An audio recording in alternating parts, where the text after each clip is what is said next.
राष्ट्रीय स्तरावरील अंध महिलांच्या टी20 क्रिकेट स्पर्धेत भैरूरतन दमाणी अंधशाळेची माजी विद्यार्थिनी गंगा कदम हिची पश्चिम भारत संघाच्या कर्णधारपदी निवड करण्यात आली। राष्ट्रीय स्तरावरील अंध महिलांच्या टी20 क्रिकेट स्पर्धेत सोलापूरच्या भैरूरतन दमाणी अंधशाळेची माजी विद्यार्थिनी गंगा कदम हिची इंडिया ऑरेंज पश्चिम भारत संघाची कर्णधार म्हणून निवड झाली।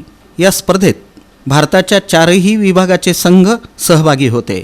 गंगाच्या नेतृत्वातील संघानं मालिकेतील साखळी सामन्यात सलग 3 वेळा विजय मिळवून अंतिम सामन्यात इंडिया ऑरेंज पश्चिम भारत संघानं इंडिया रेड दक्षिण भारत संघाचा 30 धावांनी पराभव केला। विजयी संघाची कर्णधार गंगा कदम हिनं अष्टपैलू कामगिरी करत 17 चेंडूत एका चौकाराच्या मदतीनं 21 धावा काढल्या, तर गोलंदाजी करताना 4 षटकात फक्त 6 धावा देत एक गडी बाद केला। क्षेत्ररक्षण करताना एक गडी धावबाद केला। तिच्या या अष्टपैलू कामगिरीमुळे गंगा कदम ही मालिकावीर ठरली। त्यामुळे नोव्हेंबर 2025 मध्ये होणाऱ्या अंध महिलांच्या विश्वचषक क्रिकेट स्पर्धेत भारतीय संघात गंगा कदम हिची निवड होणार हे जवळपास निश्चित झालं आहे।